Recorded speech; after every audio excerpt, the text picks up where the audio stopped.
Hello, everybody. Welcome to the Sunfall Cycle. We're back, baby. Oh, yeah. Hey, Got gang. him. I got to interrupt you again. It's been so long since I've ruined one of your stories, Bronze. So I'm so I excited. needed it. It was about time, honestly. Yeah, It's true. It was the right story, it's too. time for us to. Yeah, I was just saying, name dropping is not cool. Name dropping's not cool? Then I probably Name should dropping. say, tune in to Voyage of the Stars. Jesse Cox 2-part episodes came out last week. Felicia Day's amazing new podcast. I do want to awesome watch fun. that. I saw the promo for that. You definitely should. It was a lot of fun, and Only when it's not useful. That's when it's not good. Like what you just did is useful for a purpose. Right. Oh, name dropping. I thought you were just Right. talking like, oh, it's just Jesse's content when it's not useful. Yeah, It's not No. good. Well, no one's actually gonna go there, you know. No then it's name fine. dropping. So this is an educational space podcast, I'm assuming, since it's useful. Yes. Yeah. Okay. Yes. We No, get a it's tax useful in the write-off and sense that everything. Jesse's advertising his content and he's getting people to come watch it because of What? partially Thank because you. of the name dropping. Well, I right? mean, I would That's all never watch it logical. for Jesse, That's promotion. so it's probably Oh, good. wait, that- is this- That's why he this- has to name drop. Is this hashtag sponsored? Do we need to throw out the hashtag ad? Today's episode of the Sunfall Sunfog? Cycle. The Sunfog. Sunfog. Cycle. The Sunfall Cycle is a hashtag sponsored by hashtag Voyage to the Stars, featuring Jesse Cox and Felicia Day. Yeah. Longtime friend of the channel, Felicia Day. Actually, many. Felicia Day watches the show. Yeah. I think Felicia's name actually got me my job at Twitch. So name dropper. Yeah, is my exactly. job. You know, Wait a minute. It'll Oh, get that's you right. good Like- like we places. like to call her around Wait a here, minute. Felicia. Wait a minute. This has nothing to do with me, Britt. This has nothing. This is all about Felicia. This goes deep. I'm not getting. This is like red string spider webbing now. Okay, I forgot. All right, red string everywhere. I see through this whole thing. Well, that's pointless. Hi, everyone. Welcome back to Sunfall Cycle. We're going to get crazy to Daisy. It's been a Really? while. Steven went on vacation to Yeah. Spain, and I assume did lots of recreational drugs. Yes. Eric wrote a one-man play. Bronze, I think, antagonized the internet and then uploaded every video of that antagonization. Yes. And Yes. Britt went and I worked and I also got a sinus infection, and There I'm you going go. to London today. Britt got she's a still sinus Britt. infection. Still Britt Wiseman. She's back, baby. Still me. Yep. I'm coming for you, Steven. For real though, Britt. I'll be there Sunday. Your hair looks awesome. Will you be here Sunday? Yeah, I'm taking the train from London to Amsterdam on Sunday. What? Hit me Wait, so you up? get to see that amazing shirt in person? Mm-hmm. Oh, Wow. Hope so. That's powerful. This is why I say Steven's the most exotic man. You think an unexotic man could wear that shirt? Nope. No, absolutely not. I actually got this shirt in Amsterdam, and then I forgot that I got it in Amsterdam and thought I got it in Spain because it just feels very Spanish? sunny, It's that nice. what you're floral. It's a very Yes, it feels Spanish very shirt. Spanish. But yeah. All right, yeah. Welcome back. I've missed you. You're all horrible nerds. Should we play some? Do you mean like nerds that are bad people or people Yeah. that Like are bad at being extreme nerds? nerds. Yes, extreme nerds. And the best kind. Nerd is a term of endearment. Right. Yes. Naturally cute. endearing, ready to destroy. Nerd. I mean, nerds are great, but can we all agree that fans are terrible? Yes. Yeah, extremely. Right? Fans, what? fans of nerds are the who? worst. Everything. Fandoms are awful. They should be deleted. Unless you're in chat right now and you're a fan of this show, in which case. Oh, that's different. The That's Sunfall different. Cycle All fans are entirely, love you. in Yeah. fact, As we call them, our Sun fans. Yeah. it's the Sun fans of We the call, Sunfall. we call them the cyclists, is what what they are. To all the cyclists out there, thanks for hopping on. Oh. So if they're my the cyclists, God. are we the cyclers? We are the bikes with which they ride to Oh. enjoyment. They So the ride Sunfall us. on which Cyclists rewrite is my ride next us? mech Mostly game. for entertainment. Mostly. I see. So They put the ride pedal us? to the metal, I'm- Steven. yeah. That's good. That's a That's right. lot. That's Right, it's chat. it's just a lot to unpack. No, that's fine. Like they can. This is like a tandem bike. Is that the right word? Tandem So bikes are built for two people can ride at once. Yeah, but it's 5 people, and so What's a it's 5-person evenly spread. bike? A quantum bike. This is a quantum That bike. sounds awesome. Actually, Yeah, this is it sounds way more intense this is than a a normal bike. Sunfall brand A quantum quinticycle? cycle. Quinticycle? Quantum bike. Pencycle? Pentacycle? I'm looking at photos. Pentacycle. There's people with bikes for 5 people for like a family, so they're different sizes. Whoa. I hate that. That's amazing. I hate that. Yeah. Yeah, and so then I'm gonna like, get one of each of those. us is a part. Like I'm the handlebar, so hold on tight. Steven's obviously the seat.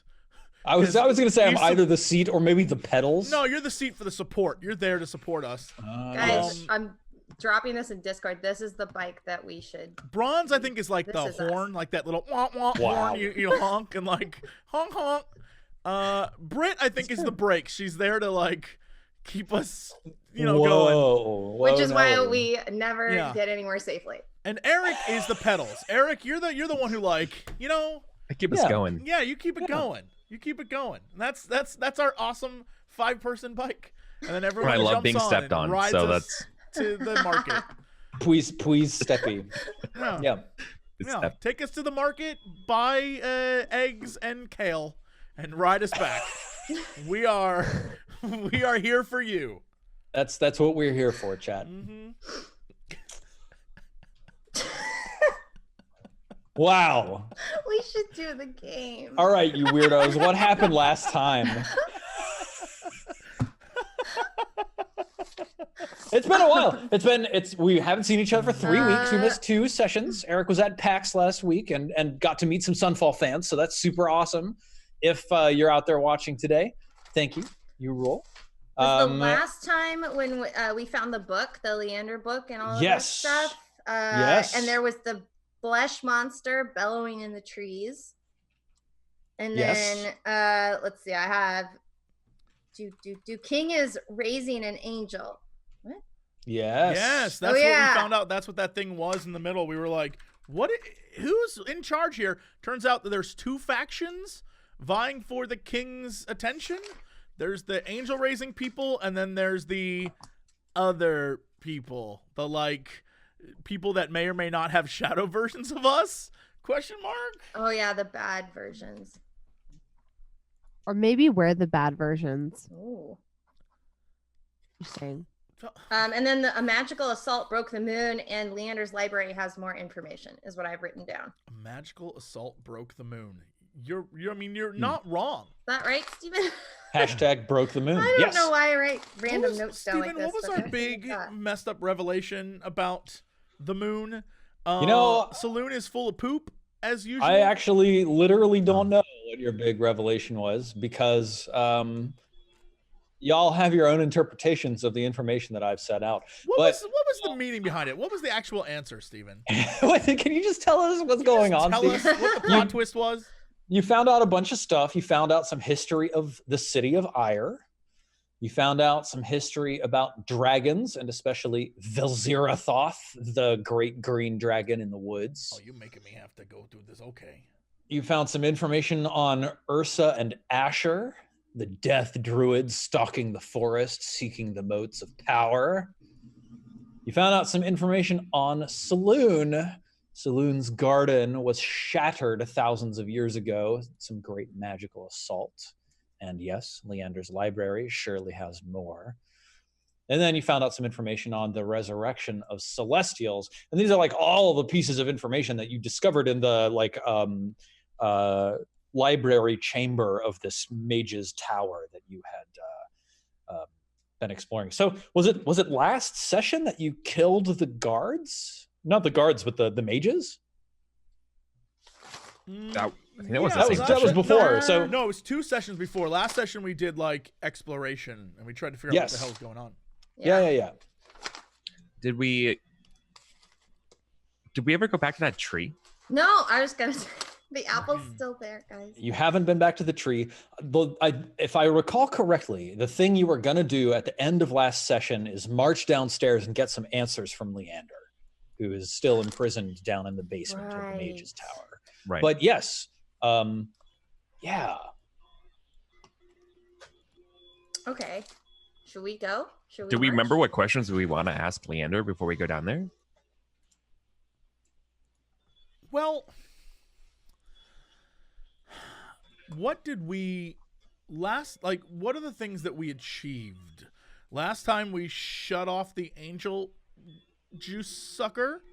Yes. We discovered a book that sent Aya and Ankara into the 5th dimension. Yes. And we know that outside of here is a bunch of zomboids and a giant flesh beast. Yes. And we know that downstairs potentially is a gateway back door to somewhere else. That one place we found earlier. So I guess what are we trying to get out of this dude? Like, what do we want from him? We were gonna ask him about the library, right? Like the other dimensional library situation. Okay. Because there was something. Wasn't there something like we wanted to go back in and get one of the books? Am I crazy? That's because there was a book that, Saloon's, there's more information on Saloon Right. in Iramon's, or excuse me, not Iramon, Leander's library. Yeah, basically, once we found out that Saloon was like blown up, and there's a lot of things that don't make sense about Saloon, and so I think we were trying to figure out what exactly our plan is. So getting that from Leander seems like the right call. Although I would also like to know more about the Colosseum Stellarum and the Planar Scope. Just what do they entail? Because they keep coming up. That's like the 4th time the Planar Scopes come up. Assuming that's like the Astrolabe thing that the king needs. The astral telescope thing. Yeah, remembering that from long ago, what's his face? Father Hadrex Ishmael Ignacio Jacobin IV wanted you to go collect the viewing lens that the patients' hearts had with them in the bell tower, which seems to have been a part of this planar scope that has been referenced a few times more since. So what that does is...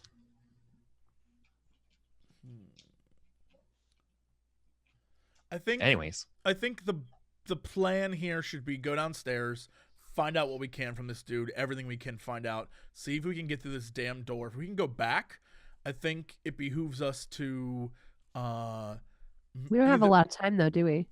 No. Either you've got 5 turns. You're only halfway done. Okay. I think we should. All right, let's focus one thing at a time. Before we figure anything else out, let's go down to this guy. Okay. So who's leading the group? Who's leading the charge? It's usually Kairos, yeah? I've never met this dude before, so I don't know. I'm not going out first. We're pretty secure in the fact that there's no like traps or wandering monsters going down these stairs, so I don't necessarily have to lead. Probably our most social person. Yeah, person would be most appropriate. Maybe Aya, because Aya, you're the one who probably knows enough about planes and weird shit. Before, too. Yeah, I did talk to him before. But Britt, you were also in their library, so maybe anyone in the library would probably be a better candidate than me. I mean, Aya and I can walk down together. Let's go. Let's fucking do it. Cool. So you head downstairs down the spiraling staircase where there's that shattered mirror at the top that was beaming sunlight through this large empty spiral staircase chamber, and down into the bottom, the ground chamber, this 40-foot ceiling, and the center of the floor is inscribed in draconic runes, very clearly visible from the higher vantage point on the spiral stairs leading down, which those of you who read draconic, like Kairos, can identify, says, "Let not the light of heaven shine upon our sins." Yeah. Yep, totally. And you hear a voice floating up from the basement down below. "Yes, you're never getting out of there, not for as long as you live. Your time here is eternal. You will rot in this cell. That's a lot. Is that the guy you sent to kill me? No. What? I'm pretty That's sure the that was guy his voice. we misdirected towards you. Misdirected to kill me. No. Yes. The continued muttering comes floating up from the stairs below. Shoot, there was that knight down here, wasn't there? You guys managed to slide your way past him with what's your spell? Misty Step? Is that the one that makes you basically invisible? Like not invisible, but super stealthy. Mm-hmm. Yeah. I mean, I think we can take him. Let's just kill him. We just got to sneak up on him a little bit because last time he did try to summon more, so this could go south pretty quickly. That's a good idea. What? What? I can't. I can't. Word, Sarek. I can't believe you sent him after me. It's because I had so much faith in your ability to evade him. You're a sneaky type, aren't you? That's a very good point. I don't have to fight this at all. Can I sneak past this guy? Well, give me a perception check. Let's see how it sounds, like the words that are floating up from down this staircase leading down. How it sounds like the words are floating up. All right. Yeah. How it sounds like the words that are floating up. How it sounds like the words. Nope. Yeah. It doesn't sound he sounds distracted, like he's just muttering to himself / to his conversational partner. You think you could probably slip on by him. Yeah, I definitely want to is there any, well, I don't know this room. Damn. I wouldn't know what's in there. So I guess I'll go with you till I can figure it out. But I know that I can sneak if I want to. The option is always there. It's kind of one of those, like, you got to do it now if you're going to do it things. If all four of you enter the room, then the option to sneak has passed. I guess in character I wouldn't know the benefit of sneaking to begin with, so I'll just go down. Fair. All right, folks, how are you going to tackle this? Are you just going to charge down or try to pull the wool over this gentleman's eyes? If I recall correctly, it has been a minute now. His eyes have been swollen over black. Yes. Right? Yep. Yeah, so he's a baddie. He's full-on bad guy now. Oh, that's a good question to add. What actually does it mean when their eyes go black? For what's his name? I mean, he's going to attack us. Yes, this guy's a goner for sure. But metaphysically, what does it mean with a capital M? Yeah. It doesn't matter. Why are you guys like this? This is the thinking man's D&D game. Well, let's go in. Let's just go do this. We have to kill this All guy. right, cool. There's no other solution. So the four of you begin marching your way down the stairs, and you see this Knight of Astafon, first class, facing away from you as you come down the stairs, like hands pressed up against the bars of this cage, and like forehead mask like leaning against the cage, and he's sort of like knocking his bronze cherub mask against the bars as he speaks, his endless tirade against the cowering Leander, who sits sort of scrawny looking in the center of this circle inscribed in the center of the floor. Description of the Knight of Astafon: once again, a bronze cherub mask on his face in an expression of laughter. He's wearing brilliant white burnished chainmail. He has gilded wings stretching behind his back, and he effortlessly wields a great stone sword in one hand, and in the other, a long, wickedly barbed, cruel-looking shiv with razor edges. And as the four of you clomp down the stairs, he turns, and his pitch-black shadow eyes stare at you with a scowl of fury. Would all four of you please roll for initiative? Here we go. Ooh, I'm ready to kill this guy. Man.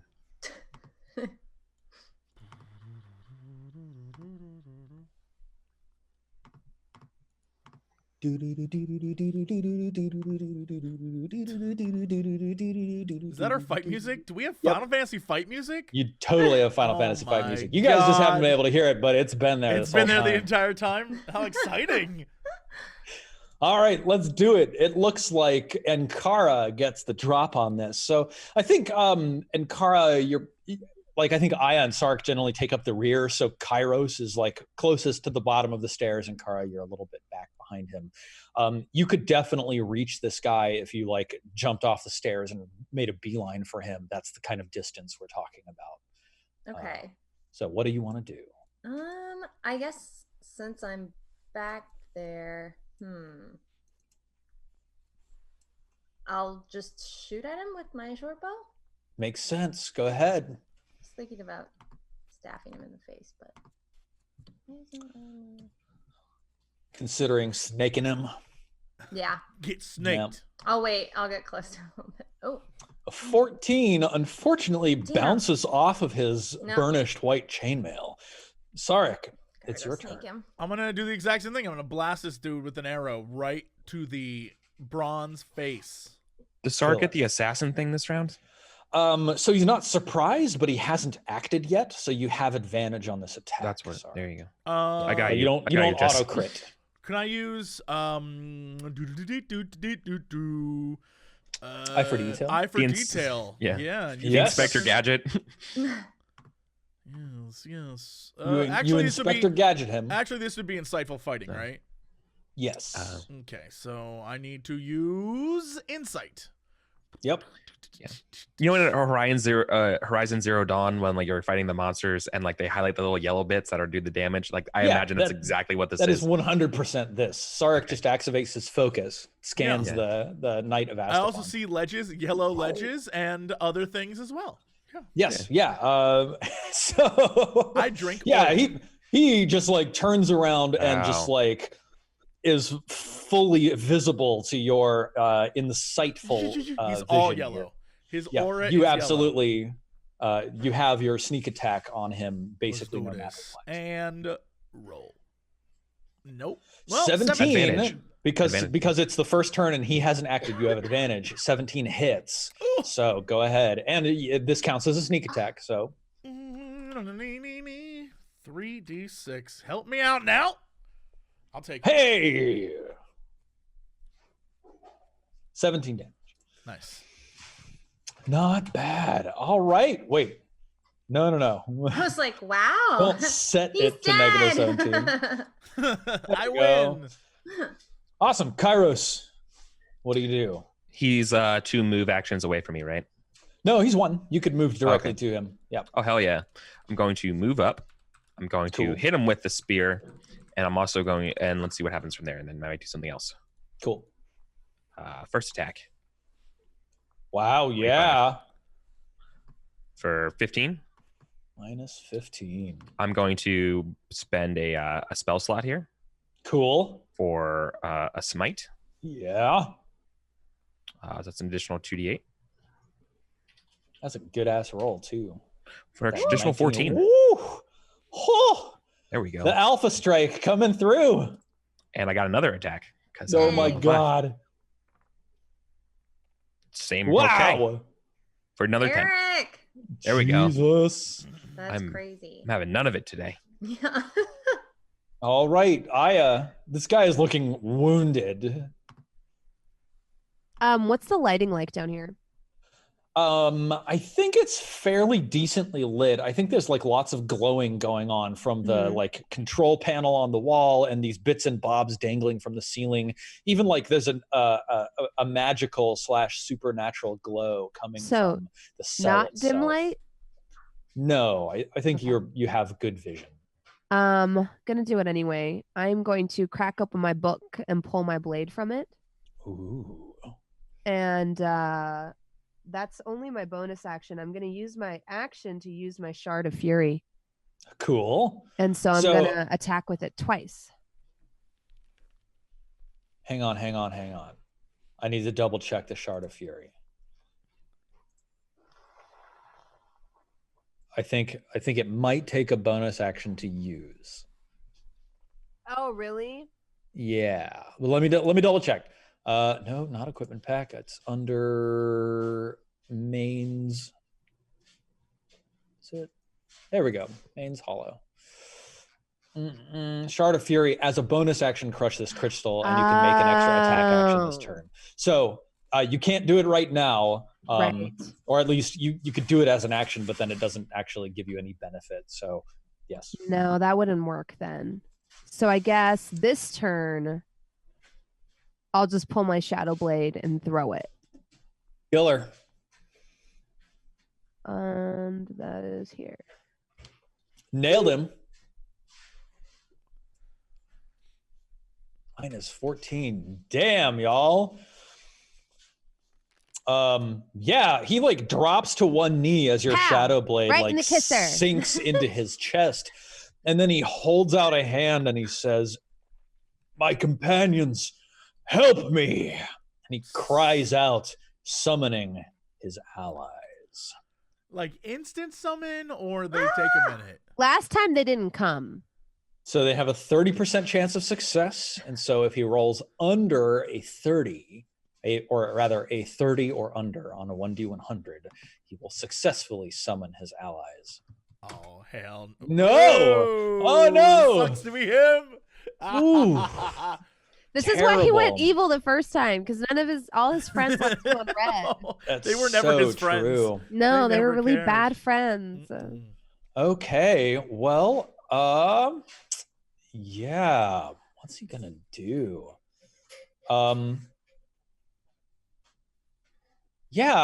So he utters a curse, and then he speaks a single powerful word, and all of you feel this sensation in your chest of like the floor dropping out from under you, and like this floating, falling sensation.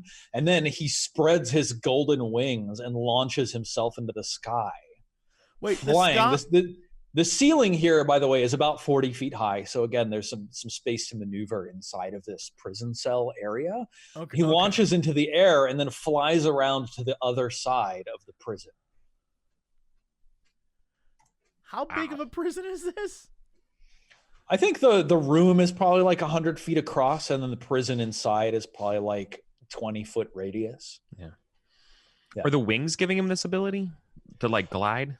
It Like, seems can we see like that like it's like a Batman cape effect.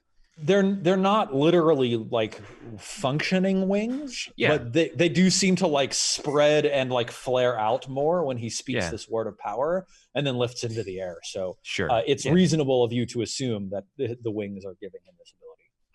Sure. What are you drinking, by the way? That looks good. This is a Manhattan.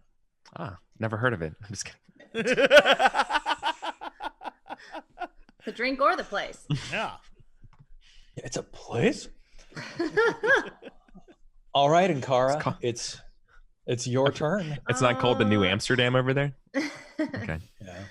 He's looking pretty bad. I'll just pop He is. down and I'll just snake him a little bit. There we He's go. flying in the air. Oh, he's flying now. Sorry, I thought he flew and then landed. No, he's Well, in fuck. midair. fly? I guess Can you I'll fly to try him? to shoot at him. Wait, can I? I can't fly yet. Can you become okay. a spider and web him? I could try. I could do that. Sure. Hold on. Did I just talk you into something really stupid? Because I'm No, feeling that good sounds about like it. a lot of fun, actually. I'm gonna totally just turn into a spider. This might not be a good idea, but now it's fun. So. Amazing. We've got giant spider Kara here. Oh, You can right, just- right. We do have that in there. You can You're just the click best, on Steven. web. Let's see, giant spider Carta. There it is. Oh, Ta-da. terrifying. Scary. Wow, that's Amazing. okay. The worst. Can you imagine? HR Kara's Gator's just got like, nothing on that. "Happy to be here." Oh my god. Hello. I feel like you're imagine that, transfer. but with like eyelashes, you know? No, Yeah, I and am. then you just like ugh. two spider arms. Oh and I'm no, like, no! What's even worse is that like your animation to that is like it like comes out of you like a crab like molting. Oh yeah.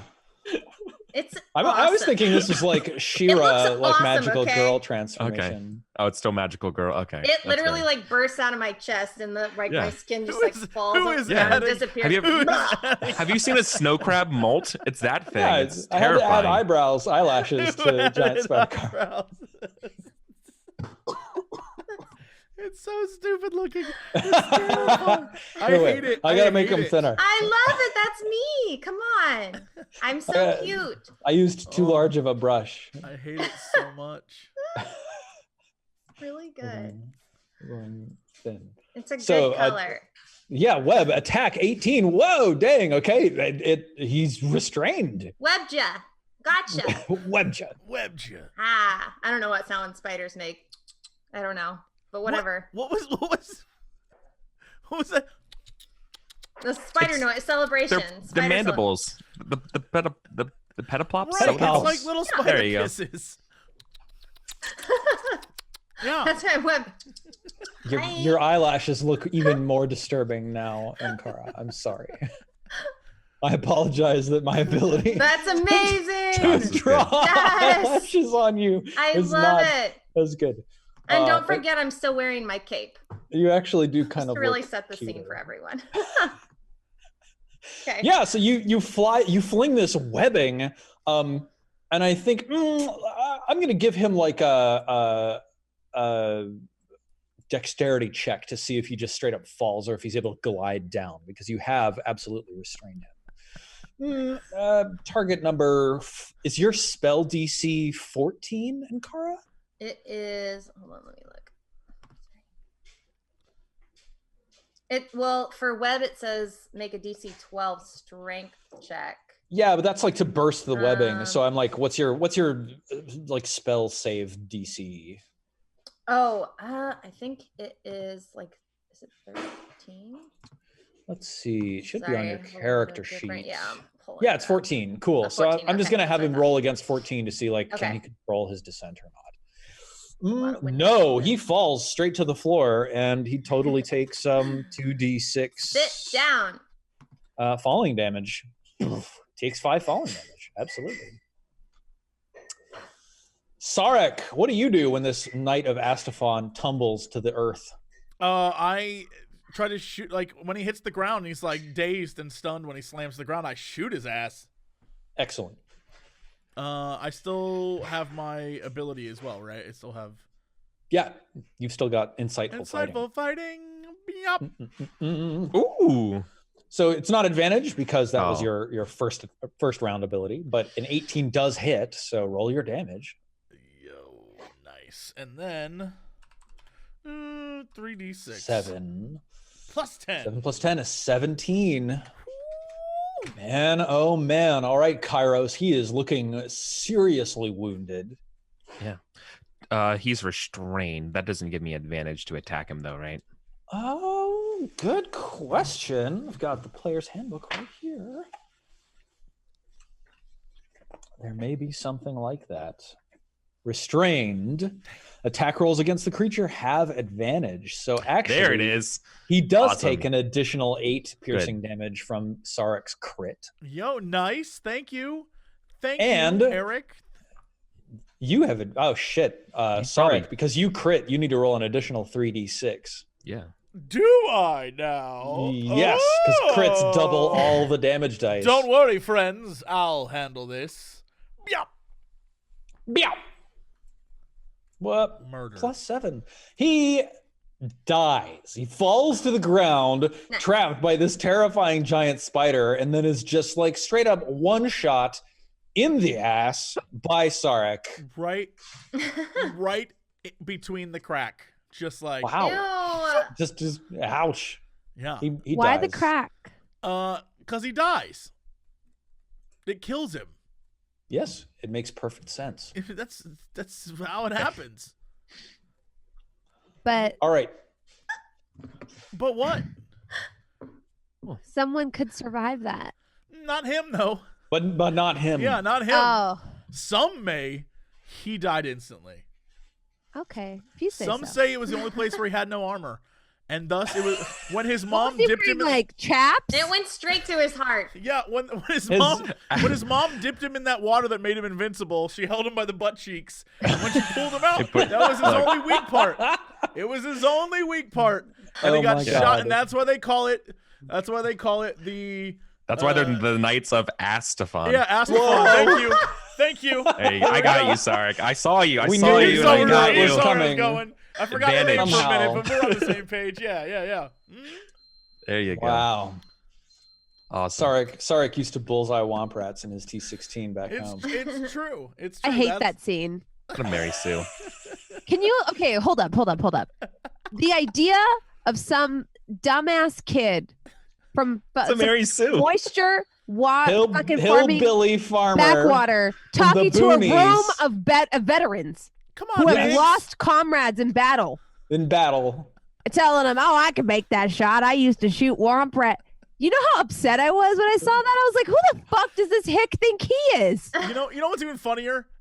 Go back and watch Rogue One, then go watch that movie, and imagine the same people that were like, "I lost 18 of my friends that Right? day." Fuck, like, Yeah. F you, kid. Can you just put them together, and you're like, "This scene changes." Whoa. Yep. Come on, Biggs, just like back Context. home. Yeah, it's just like back home. It's like all the kids from my home died because they all enlisted. Oh, well, I used I to was from bullseye cattle Alderaan. with my Winchester out in the back. I can definitely fire an artillery. You know what? If they'd given him that voice, it would have changed the whole. If instead of Luke being like, "Ah, geez, I'm from Southern California," right? Instead of that, if he was just like, "Oh hell." Have you seen that SNL skit with the old 49er? Oh, the one that's like the really crappy. They're all like in the military. Yeah. And he's just like the whole thing. That's just one dumb joke. Yes, I have. It's brilliant. It's like each unit is being signed an old miner, and he's like, "I'm bringing my gold pants." They should have just turned the scene into that. Okay. All right. What's on this All right, body? well, Leander is looking at you with a little bit of bewilderment as you discuss a cinema that he has never heard of.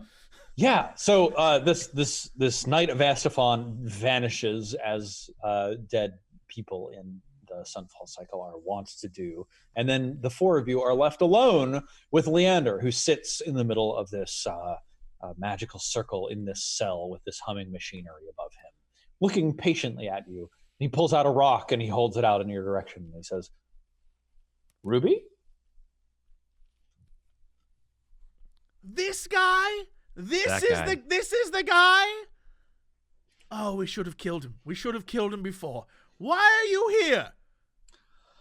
I seem to have fallen afoul of some of the more interesting folks here in the King's Wood.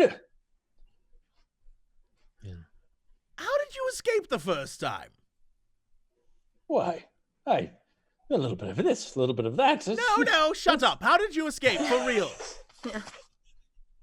Well, would you believe me if I told you it was magic? If you say that one more time, I will slit your throat. What? How did you get out? I used the Darkling Mirror. How does it work? Well, it's simple enough if you know the key. What's the key? You better not say magic. Let not light the head of his... He's got this like M on his lips, and then he says, Don't you maybe say it. I could teach you if you let me out. Somebody put him on a leash. Do you just carry a leash around with you everywhere you go? We can make one. Sark's like, I have 4. He turns to you and says, "Wait a minute, you can't talk. You're a spider." Oh yeah, sorry, I forgot. I'm still a spider. I've been relaying what I've been saying to Aya, and it's up to Aya how much she would like to Ooh, relay can that. we? All of it. Okay. Do we know how to we- let this person out? Can we make a spiderweb leash?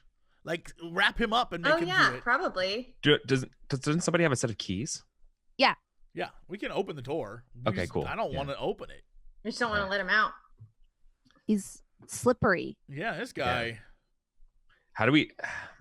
Okay, before we ask him for like, you know, the truth promise of like, if we let him go, he won't just run away. Do we have anything? You can't trust this guy. I know. He traded us a gem that was a freaking rock for his freedom.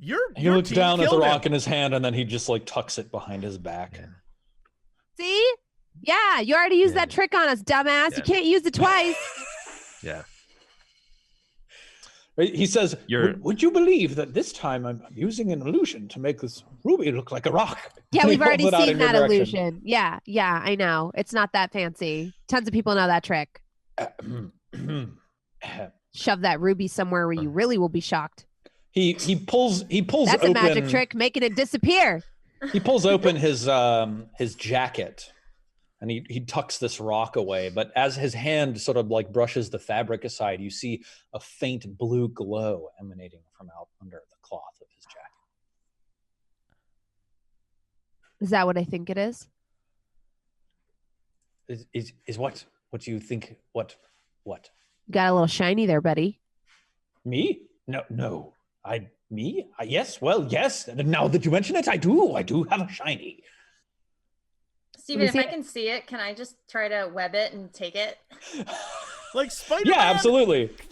Yeah, of course, like Spider-Man. What? I'm going to turn into a spider and not try to use all my powers to be like Spider-Man? What do you know? Now we'll take a picture of it for J. Jonah Jameson. First of all, roll 1d6 twice. Okay. That's about how long it's been for recharging your web. Oh man! You try to shoot out some web to grab this thing from his, and just like a little like a sad web spindle comes out. Yeah, it's like a little cotton fluff of web. Are you all right? Are you all right? Right. That was so unpleasant. Don't do that again. Ew. He looks he like feigns surprise. He says, "Oh my! Oh, is this something you want? Oh well, perhaps we can make an arrangement." Let me guess. We take you out of the cage and you give it to us. Not quite. Not so fast. You see, my captors, these rapscallions have stolen great items of value from me, and I need you to go procure them. Tell you what, Leander. Yes. He stands up and he looks at you. That blue shiny inside your jacket right now. And I pull out the book. I'm going to go to your library. I'm going to burn everything inside. Everything. That would take you a long time. Like a drop of sweat trickles down his brow. I have a lot of time. Roll an intimidation check. Advantage? Because this is everything he wants, right? This is good. Like, could it be an advantage because this is so desperate? And I don't think this is his thing? I don't think it's advantage, but it's a legitimate, yeah. Clicked on it. It didn't do anything. Oh, no, it did. Okay, 13. Yeah. You see like a little trickle of sweat go rolling down his brow, and he just like takes a finger and just like pushes it back up. He says, that would take a very long time. I see you've already gotten my belongings. Well, this exchange can really take no time at all. You simply unlock the door and let me out, and you give me the thing, and I give you the thing. But you know that time doesn't really work in the library the same that it works out here. So you know I have plenty of time. So I could go in there, cast a hellish rebuke or two, and take, you know what? A bonfire. I could cast bonfires all day. I could actually sit there with a notebook, take the books I want to take, ransom them off, sell them, put them in a bit. You know what? Fuck knowledge. Let's have a good old book burning. He's about to be like, hellish rebuke needs an attack to and then you're like, bonfire, and he's like, I've got a bonfire. yeah, I've got bonfire, and that's a cantrip. I can cast that all day long. Yeah, he says. I don't know what I've done to deserve this hostility, but I see you need more convincing. Very well. You duped us. You're a duper. True. Not. You know, you're right. You are very correct. You know a lot more than you let on.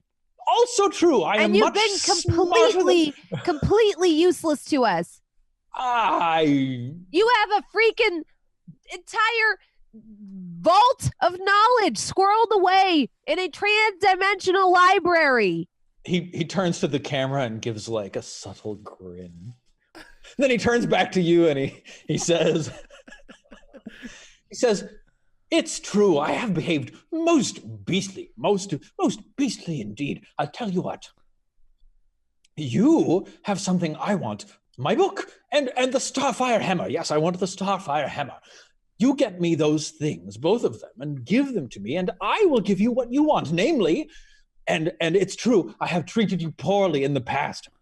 I will give you this shiny," and he like steps back and he opens his cloak just enough so that you can see the glowing blue glimmer of a tear of saloon nestled. It's probably an illusion. Question for you. Why do they call it the Starfire Hammer?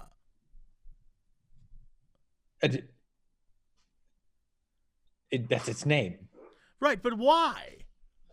Because it is made from the fire of stars, and what does it do? It is capable of forging magic. It forges the concept of magic.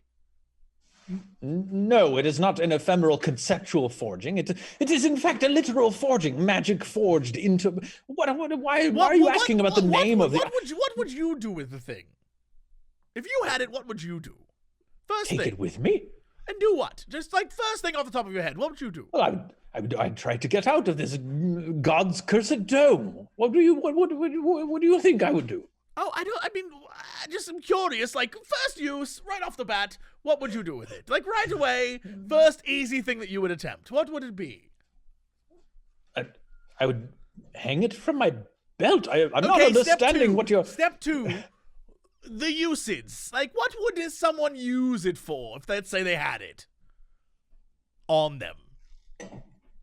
Well, if I had access to a forge, I could certainly imbue magical effects into all sorts of objects or items. But I don't have access to a forge right here, nor do I have access to the items, nor do I have the materials necessary for forging magic into the item. It's simply it is mine and it belongs to me, and I would very much like to have it back.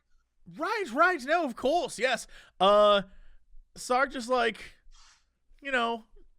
taps on his back pocket with his hammer and just is like, all right, I'll keep this all in mind. Thanks, pal. That means we could use it for that too. So wait, I haven't finished. Oh. In exchange for your return of my valued possessions, I will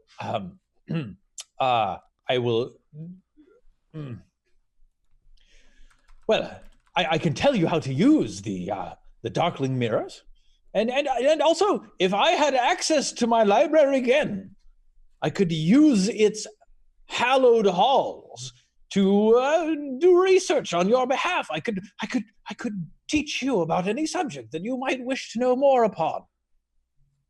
Like saloon? Like saloon, yes, like saloon. Why do you want to know more about saloon?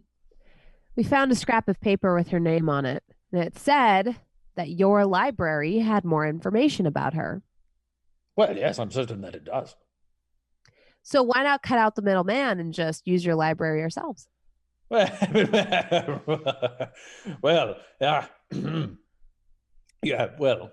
good luck.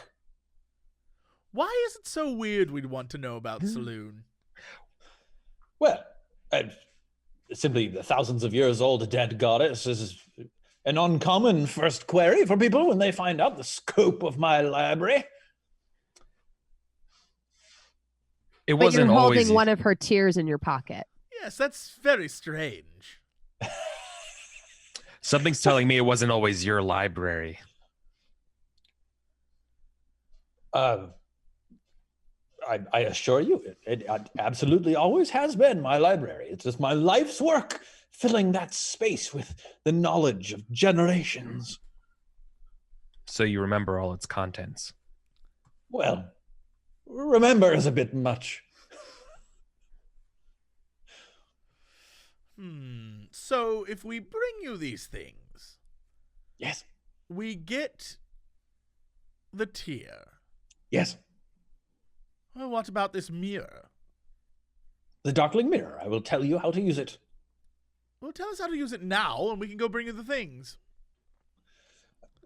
I'm afraid you have me at a great disadvantage. As you see, I am here entombed in this veritable prison. Right, and if we go get you the things, then you'll still be here. Exactly. Right, and then we can bring stuff back to you. And I will have given up my only bargaining chip, which is the knowledge that I hold within mine brain. I'm going to try to bluff him. Yeah. I'm going to try to bluff him into thinking that I can use the library just like he can. He doesn't know that I went in there and smacked my face on a bookcase. So I'm going to open the book and jump into it. Yeah, totally. So you just open the book and jump in. Yep.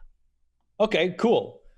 He like reaches out, and then you're gone. The book lands on the floor. Says, "Oh, she's going to burn down your library. You know that, right?" If she burns down my library, it's of no use to you. I can't tell you anything if she burns down my library. Then we'll be exactly where we are right now, and she'll be much happier. Have you ever seen her burn things? She burns no things value and at all. She smiles when things burn. Here. Every day we'll restart. I will be right here in this prison cell. How do you know the concept of restarting? Are you going through the same timeline we are? And if so, what do you know about Saloon? You can't lie to us, mister. We know all about this. She's in there setting fire to one of your books right now. Spill the beans. Why is she so mean? Why are you traveling with someone who's so cruel? No. We were forced to be together. I don't want to be here. You don't want to travel with her. Let me tell you, there's a way you can get out of this. You put the book in here, and then I come out, and then I go with you, and she's trapped in the prison. You can be free. You don't have to worry about her anymore. Here's the thing. All of that sounds lovely, but you have not been there when I've been eaten alive by slimes. It's unpleasant, and she saved me on numerous occasions, and until you save me from slimes inside my own body, you don't get a say. So here's what we're going to do. She's going to come out there with like 8 burning books, and you're going to give us the answers that we want, or I swear to God, we'll kill you right here. We will kill you. Yeah. Bronze, what do you do? Well, I'm falling again, right? Yes. So you're drifting past cube upon cube of library books. Yeah, I try to do what I did last time again, which is like try to grab onto one of the nearby bookcases. Absolutely. Please make an acrobatics check. Which I'm not terribly great at. You know, it takes you a little while, but you manage to like frog swim your way through the air over to a bookshelf. Yep. Okay. And then looking on the bookshelf, I look for one that looks like Leander's book. Yeah. Okay. Give I me a don't perception grab it check. just yet. Perception. Oh, fuck. I'm not perceptive. Yeah. So you begin combing through the books of this shelf, and there's like hundreds of books on this shelf alone. And, outside of the book here in the prison, things have reached a tense standstill with Leander crossing his arms and saying, well, if I don't go with you, I can't save you from slimes inside of yourself, can I? And, what are the other two of you doing while Sarek is yelling back and forth with Leander? Kairos? I'm contemplating here, thinking like, wonder if he has any. Couldn't I use Eldritch Sight? Or are all these books magical? Hang on. I think that's an interesting approach, but you haven't thought of it until after Kairos. That's true. That's true. I'm sorry. What are you up to, Kairos? I was contemplating whether or not his library would have anything about the missing annals of the history of the Legion that I wasn't able to take with me. Because all this metaphysical shit is above me. I'm just standing behind Sark, like trying to look as big as possible and just being like, yeah, like shaking my. You can feel your spinnerets twitching with readiness to throw more web. Ew. And I feel like what I hope is that he's like looking at Sark and he looks more afraid than he would be. And Sark doesn't actually realize I'm behind him, like making it a lot my more ego scary. is like, I'm puffed up. I'm like, what? What? Yeah. Oh, yeah. Yeah. But it's sorry, so it's like not as impressive. He crosses his arms and says, she doesn't know how to get out, does she? She'll be out any minute with like 8 burning books, and then you'll see that you'll be like, "Oh no, my library!" And that's it. Then you're gonna listen to what we say from now on, Mister. She probably hasn't even found her way into the stacks. She probably is lying. She probably got lost in the early stages. She knows her way. Oh wait, I can't talk. Damn it! I'm just making spider sounds. Yeah, what she said. All right, so Aya, you just realized you could use Eldritch Sight. Do you still have that? Did you replace that? Did I? I thought you replaced Eldritch Sight with something else. Maybe I did. I thought I replaced my dark vision. I thought that was Eldritch Sight. No, because one lets me see in the dark and the other one lets me see magic. I don't know which one I had. I had the goat eye one for a while. I don't know. It's been so long since we played. I know. 3 weeks is too long. Let's see, Bio. Have you been writing down your Eldritch invocations anywhere? Yes, I have. How many do I have, though? That's the question. What an interesting question. I think it's 2 at level, 6? That doesn't sound right. How do you play this game? Yeah. Level 6, invocations. 3 Eldritch invocations. So one would be Book of Ancient Secrets. The other would be Armor of Shadows. That's Pact of the Tome. That's the same thing, right? Yeah. So Armor of Shadows, Book of Ancient Secrets. Yeah. Oh, Agonizing Blast. There you go. Yep, there you go. So I don't have it anymore. Right, you've even got an X next to Eldritch Sight is the one that you dropped. Damn, it would have been good. Could I still attempt to attune to because there's normal books and then there's a magical book. Give me an Arcana check. Let's Okay. see if you can feel the threads of Arcana. Wow, there's just a lot of magic going on around here. So sooner or later, you manage to finally discover the book with Leander written down the spine of it. Mm-hmm. Are you just coming right back out, or is there anything that you wanted to do first? No, I'm gonna grab a bunch of books and come back out. Okay, cool. Yeah, you just grab a random armful of books and then Aya appears back in the midst of you, and there's a huge fluttering, clattering sound as 10 books spill out of her arms onto the floor. Mm-hmm. Leander sort of flinches, says, You wouldn't? Not a good idea. I pick up one of the books. Which one is it? God, wait, hang on. Random book generator. Here we go. Random book generator, D&D speak. Whoa, hey, check it out. Billions of fantasy books at the click of a button. You find a recently written cookbook entitled Overlooked Delicacies, The Forgotten Fare. This book teaches you how to cook and prepare cuisine from a specific region or culture. It's from the city of Ur. Oh, I say, look, a cookbook from Ur. It's part of my collection. Ripping out pages. Look at this one, Sarah. Would you like this one? This is how to prepare pheasant. And Leander. this one, it's about butternut squash. And Hold this on one. And I start just tearing it apart. She can't get them all.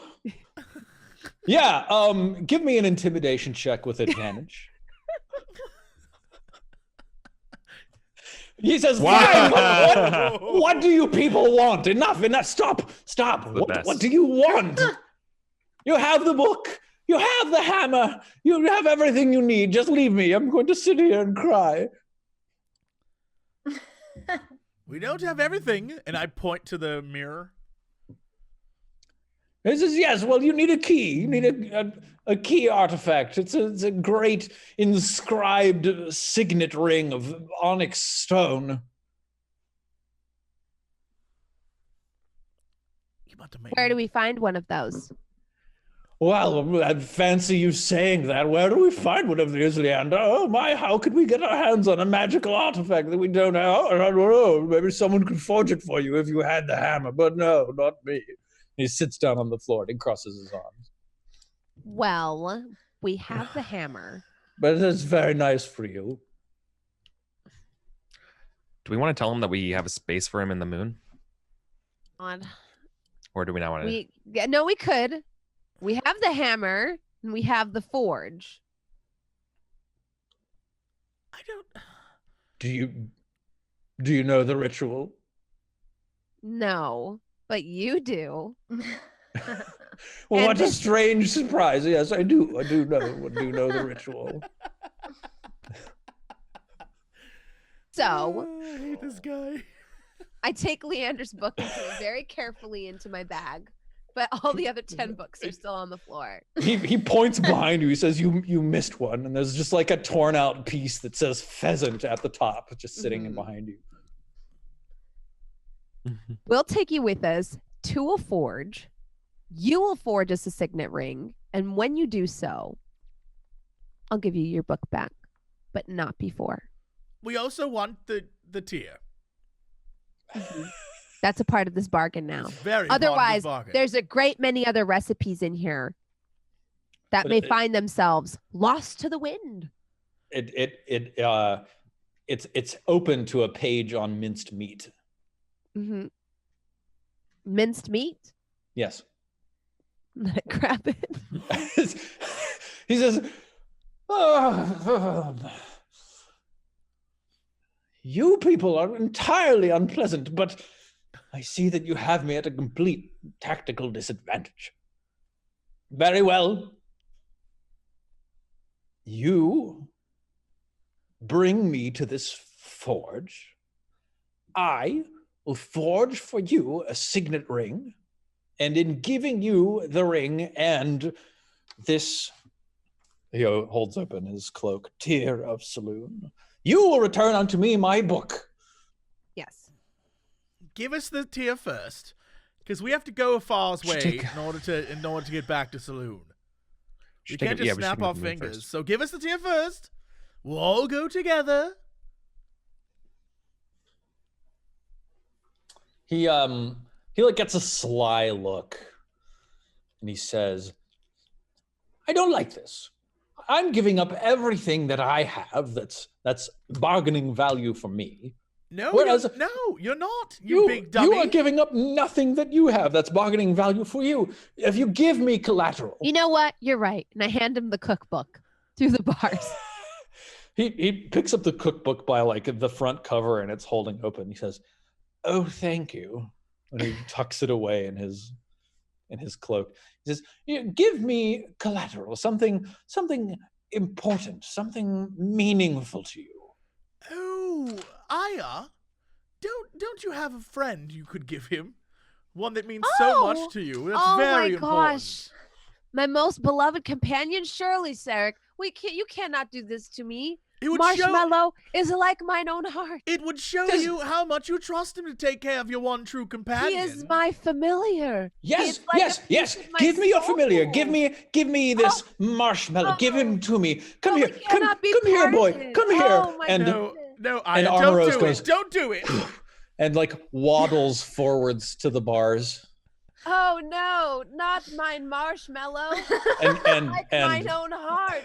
A piece of me. Leander reaches through the bars and ruffles Armoros's ears and says, "Good marshmallow, good doggy." No, that's not marshmallow, you dum-dum. You give me marshmallow, and then I will. Marshmallow is tied to the dog's collar.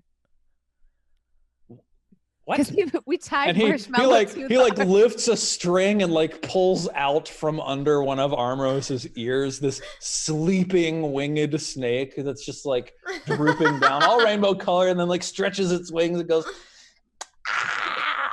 You know that video where the snake like yawns and its jaw goes like this? Like, yeah, that's exactly what he does. He says, "I don't think you're being very forthright with me." Oh, Marshmallow, my dear, how did you sleep? Willy great. How I missed your dulcet tones. It's so good to be back.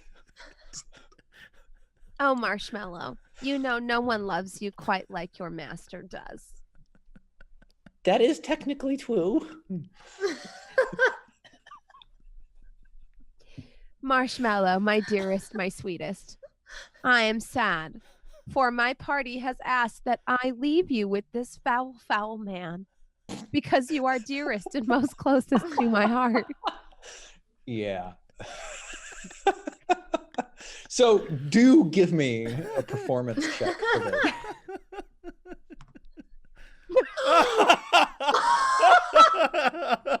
Yeah, so like Marshmallow can tell what you're feeling because you have this preternatural connection to your familiar. And Marshmallow can tell that you're trying to pull a fast one on this guy. And you see this like little snaky look cross Marshmallow's face, and then he says, "Oh, yes. Oh, though it will be very painful for us to be parted, nevertheless, I will go with this stranger."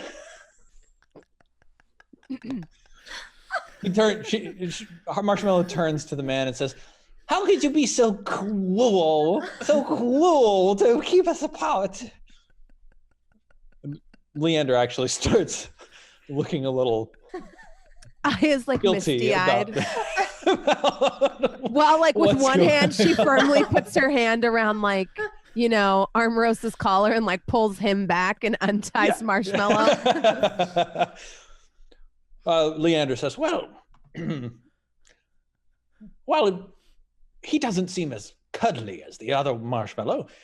Nevertheless, I shall take him as collateral. Oh, take good care of my heart. Well, my friend, it looks like you're with me now. Oh, yes, it looks like we are together. We shall have so much fun. We shall go on adventures. That sounds like fun. I like adventures. What's your name? My name's Marshmallow. What's your name? My name is Leander. It's very nice to meet you, Marshmallow. Tell me, do you shake? Which do you shake with your wings? Do you shake with your... I shake with my tail. Yep. This entire conversation, if you watch the background, it's Sarek and a giant spider trying their hardest not to die of laughter. Just in the background, like losing it. Amazing. So, Leander tucks Marshmallow like under his collar. Marshmallow is now like wrapped around Leander's neck, and just like turns to the four of you and stands with his arms crossed, waiting patiently. Okay, so he has collateral. So now you give us a tier, we let you out, and we go to the forge. Fair is fair. And he reaches into his shirt and he pulls out the blue glowing orb tier of saloon. And he holds it out between the bars.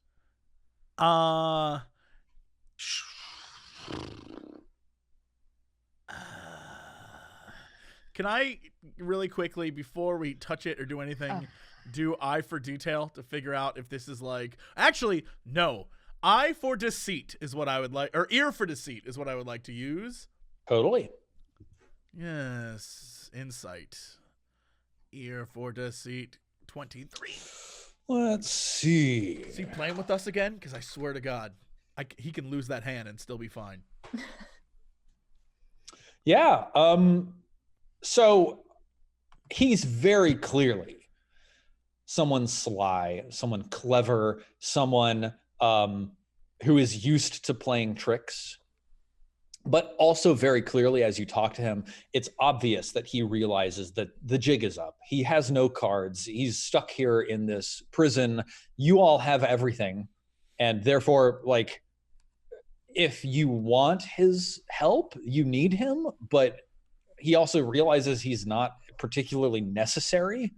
And so, like, he's willing to basically just go along in order to get into a position of greater advantage to himself. So right now, he's making you this offer in what passes for good faith for Leander.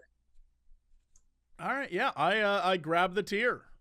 Yeah, it feels exactly like every other tier of saloon you've grabbed, and you could try to do like a perception check to see if you see anything funky about it. Yeah, sure. Give it the old once over. Mm-hmm. Will Leander see their stay on the moon as just another form of prison? Maybe that will give us good information. Sarek, you can't detect anything unusual about this. It's blue. Yeah. So there you go. All right, cool. And then he puts his hand back inside and in his pockets, and he says, "Well, I'm waiting."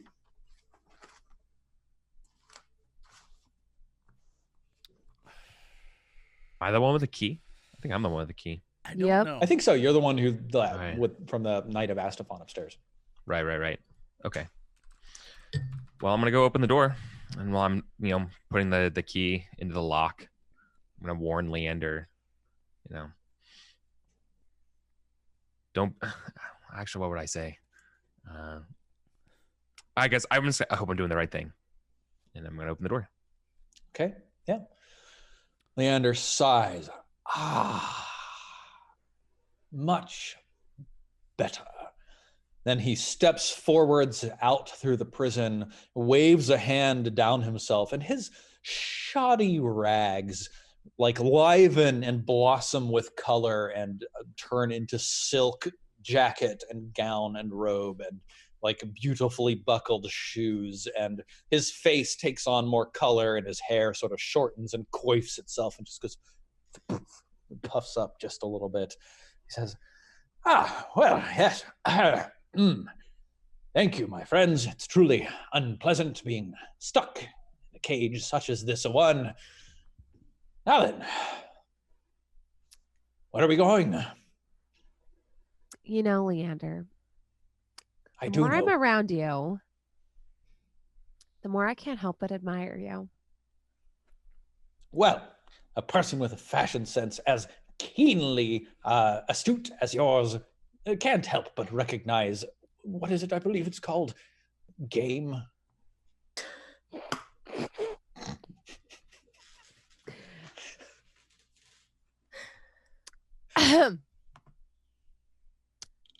I meant more that you're a lying, cheating bastard, but like you said, yes, game. I recognize game.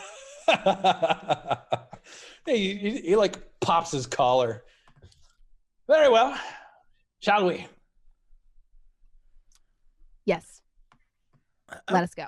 Okay, so gang, our options are thus. This goofball either opens this mirror for us and we go that way, or we walk out the front door and fight horde of zombies and a giant flesh beast. I have bad news for you. You don't have a signet. No. What happened to your signet? I can get myself through the Darkling portal because I know the ritual, but I can't teach you the ritual. I can only forge you the signets. Why can't you teach us the ritual? I thought that was the whole point. You need the signet plus the ritual. No, I have the ritual. I need to give you the signet. Well, then give us the ritual, and we'll make the signet. He pinches his forehead and he turns to the snake around his shoulders. He says, "Are they always this dense?" And he says, "Yes, they are. Always. I walk over all to of them. And I marshmallow early. I crack open my book of ancient secrets and I show him and I say, I've actually started learning how to inscribe magic rituals myself. I'm a bit of a ritualist myself. He glances down at your book and he like taps it like one finger on the page. He says, "How quaint." Yikes. Well, it's new. Okay, Kairos, how many rituals have you inscribed? You're carrying around dead people on your belt. You're not allowed to talk smack. I've walked over to the fallen knight of Astafon, and I would love to get Leander to call him over here. I'd be like, "What can you tell us about this?" And pointing to his eyes that are black. Yeah, so I think oh no, right. Yeah, it's the ones with the shadow eyes stay and the other ones disappear. Yes. Okay, so the Knight of Astafon's body is still there. Yeah. He looks down and he says, "Ah, yes, the shadow touch, well, seems to really affect those who have weak fortitude of will." He looks pretty disdainful as he says this. Is it contagious? Well, I have fatal. seen certain individuals, such as this one, succumb after the event, but I believe it is not a transmissible disease. I believe it is more that for some, the pressure of the event was enough immediately to turn them, whereas for some, the endless cycle, as it were, is enough to corrupt the mind and torture them into submission. Okay. I don't say this is just for us, but clearly Leander knows way more what's going on and is more like us than willing to admit. Yeah. Cool. Well, I'm going to lie to him but I'm not that great at it. And I say, I don't know what this cycle is, but it sounds interesting.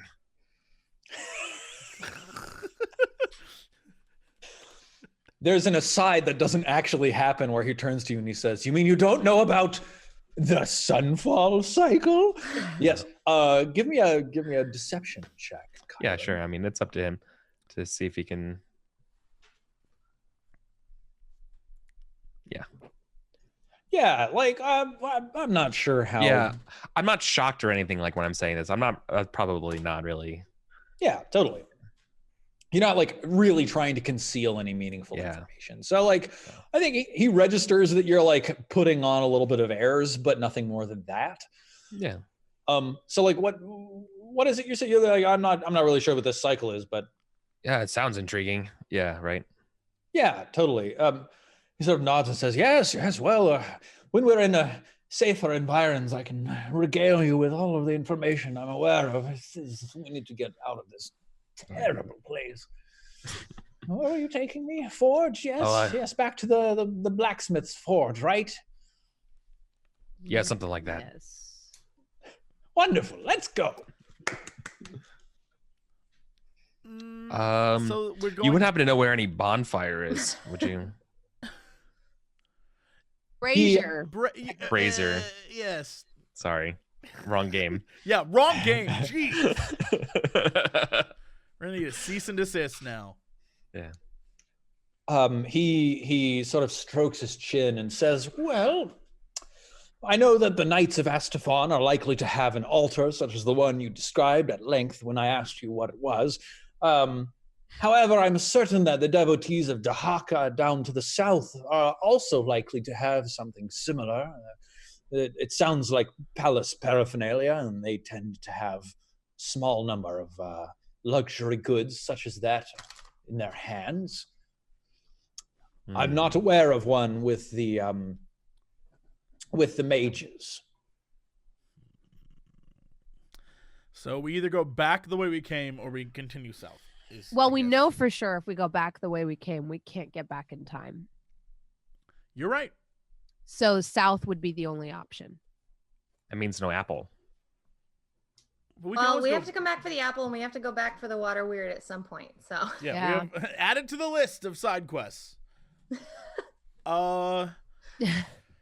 Yeah. All right. So I think the plan is we need to go out the front door hard, like blow that door down, because you know all those zomboids are out there like, oh, let us in, bro. You got to kick that door down, and then they'll be like, oh no, and then we like go through and try to avoid a giant flesh beast and make our way south. Mm-hmm. I think it's the plan. It's a good plan. It's a good plan. All right. So I feel like this is a Kairos out the front door endeavor, right? Yeah, here we go. Okay. Why don't we take our 5-minute break? Come back for the last 30 to 45 minutes and see how this plan unfolds. Okay. Stay tuned, everyone. It's about to get crazy. We'll be back after a short break. Boop. Hello, everybody. Welcome back. We are ready to go for round 2 of Zomboid Battle 2019. Zomboid Battleocalypse. Round 3, technically, fight. All right. Yeah. Let's do this. All right, so the 5 of you and Marshmallow and Armoros are all upstairs standing against this door. What's the plan? What are y'all gonna do? What's the I have a question. executing so I know parameters? that there's bad guys out there. Are there any like trees or any kind of structures that could potentially like web over to. In my mind, bridge. I thought it was there was the tower in the middle, like the tower's here, and then there was a straight path to the tower, but then all around it and then behind it were trees. Like we're still in a forest, right? You're still in a forest. I think there's like a small clearing. It's not like a massive clearing, but I think there's like a space of like 50 feet on all sides of the tower that's clear of trees. Gotcha. But there's kind of like muddy, humped ground all around that the path up to the front door of the tower is winding through. I'm not crying. I'm just sick. I'm not crying. I'm just sick. It's so emotional. This clearing and the muddy, humped ground. You're just like, it's so muddy and humped. Beautiful. Yeah. So I think from the tower, as far as you're aware, Ankara, there's no way to like fire web to make a bridge or anything like that. That seems pretty beyond the capacity of your spinnerets, which are really more for like a burst that covers a creature and then you can jump, suck out there and enter. Yeah. We're just gonna open the door and go, right? I think that's the plan. You guys want me to like go first and try to distract them or something? I do have my channel of divinity. I can turn undead, so I can keep them at bay, and then we just attack the ones that we want. Okay. That sounds smart. It goes with me leading the front anyways. So, like for example, this is what it would look like when I do it. So, yeah, I'll basically have that at the ready when we open the door.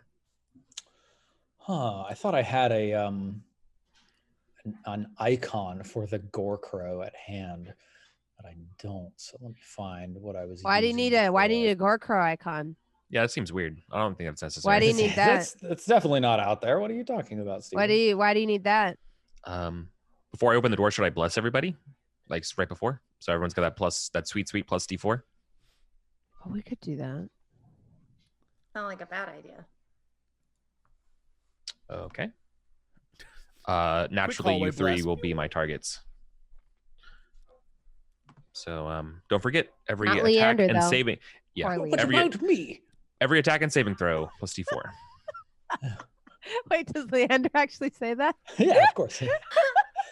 You're supposed to have like holy water for this, but I really just imagine it's a little bit of wine that you all just or like a little bit of like some sort of like fortifying rum or something. Like a Jesus cracker and a your little like wine? no, like a little dram of whiskey or something a soldier would have. Oh, right. So not a Jesus cracker. No. We're all three of us are kind of hoping for like a little Jesus Little cracker. communion wafer. Yeah, like something nice, like one of those nice crackers you get when you go to like a cocktail party.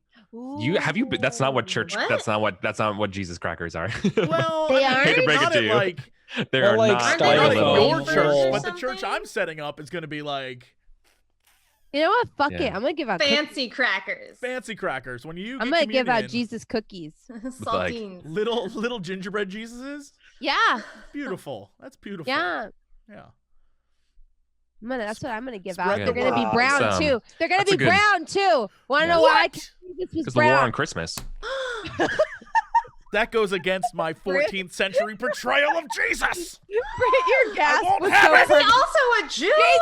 Jesus was brown. Deal with it. I look more like Jesus than You're Jesse. wrong. You're wrong. Where's Steven? Jesus was Then Steven. American, born and raised. Nope. And guess Blonde-haired, what? blue-eyed. Jesus Blonde never- hair, blue-eyed baby Jesus Jesus. never went to Salt Lake City. You're wrong. You're wrong. Jesus. But I thought that's where Never he been more buried wrong. all his plates. Nope. Jesus never went to Salt Lake City, and also Oh, is that a look different guy? more like Jesus than anybody on this show. You- Deal with it, Christians. Hey. Hashtag true. deal with it. So we're gonna do that. Yep. I would love it if it like cut to Bronze just in like a Jesus outfit and it said like 2,000 years ago. You're like, everyone's gonna think I'm white. And then that's it. You don't know that's why my name is that bronze girl? Right. Because you're I was Jesus. once asked to sit for a super church When I lived in Portland, they asked me to sit to be. Oh, that explains it. Portland. I'm not joking. I was asked to sit so they could sculpt me as Mary for a gigantic super church in the South. That's amazing. Time out. Are you telling me somewhere in the South is a statue of you holding a little baby Jesus? Yeah, they were looking for a young girl, Middle Eastern, Pakistani descent. I needed the money. That's kind of dope. Not gonna lie. Shut up. That is the best I needed the money story ever. This is some real good lore. And I was like, wait, is it some naked shit? And they're like, no, the opposite. We need you. You are the most possible clothed. What is the opposite of naked? You are actually clothed in God. And I was like, oh, cool. Yeah. Put my name in the hat. And they saw photos of me and they were like, yeah, let's do it. All right, so who's opening the door? Goddamn. I don't think any of this matters anymore now that we know Bronze is the sculpted version of Mary. Unreal. The sculpted version of Mary? That statue gave birth to a child, a bronze child. All right, let's do this thing. I imagine Eric bursts through the door like a badass, and the rest of us follow like badasses, following badasses, as is tradition. Yep. Let's see. You're all trying to like make this shocking and surprising? I mean, it's an Eric thing, so Kairos would be like, zombies, prepare to be smashed. Yeah, I was like, point of order. Line yourselves up. You must have an equal time chance to be as me, as the defeated. code of chivalry demands. Right? Yeah. I challenge Excellent. you, Okay. zombies, to a duel. So If you are Kairos men, you will line shouts before through the me. closed door to warn the zombies of your impending arrival, and then throws it open. Ba-bum! And in front of you, you see 4 risen zombies standing at various points around the field in front of you. And at the edge, 50 feet away, the towering Gore Crow, this massive construction of zombie flesh parts dripping off of it. It opens its chest that's like constructed out of 4 or 5 rib cages, and it just like bellows from its gullet at you. Could all of you roll for initiative? Ugh, I hate this thing. This thing sucks. This thing does suck. I hate this thing as Uh-oh. well. But we found out what did we use against it that was oddly useful? It was your banner thing, Kairos. Oh, whoops! I'm still a spider. You you did mean the something banner to thing it. that I used in the wizards fight? Oh, Yes. Yeah. That I have like no charges balls. left. Oh. Well, didn't we rest a little bit after the wizard fight, or No.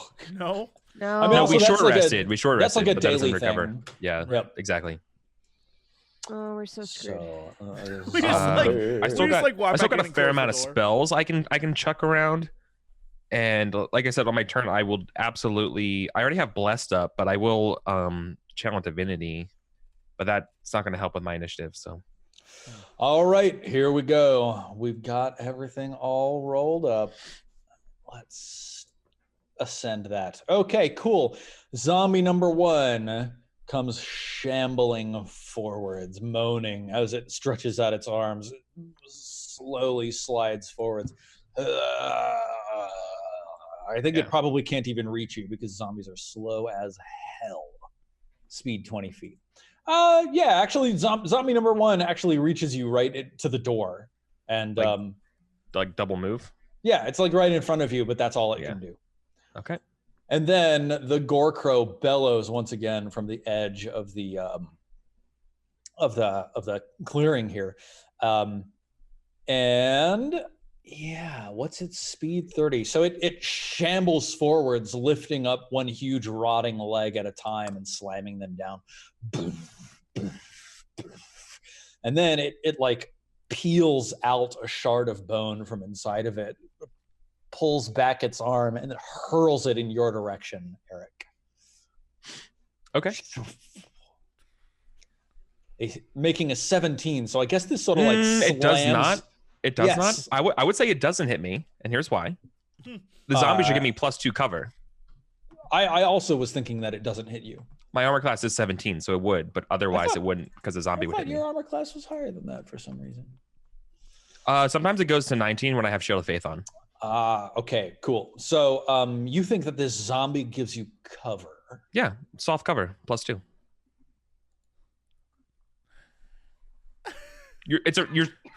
This is a ranged attack, right? Yes. The shard? Yeah. Yes. I'm in the middle of a doorway and there's a body in front of me. And in a doorway. You're making a compelling argument, but if that were the case, then anytime Sarek needed to shoot at an enemy that is they would also have cover. Yes. They'd also have cover. Yes. So like This isn't Pathfinder. I'm on the edge. That's why of the this sniper one. feed's good. Okay. Give me a d20 roll, and on a 10+, I roll in your favor. Well, here we go. I rule in your favor. This particular zombie's position and your defensive stature within the doorway does indeed give you. I stay soft ready. cover. I do this shit all day. I have a special gavel. This is The D&D gavel. Awesome. yeah. All right, Aya, there's a zombie directly in front of Kairos, and 30 feet away, there's this Gorecrow that just hurled like a shard of femur at him. What do you do?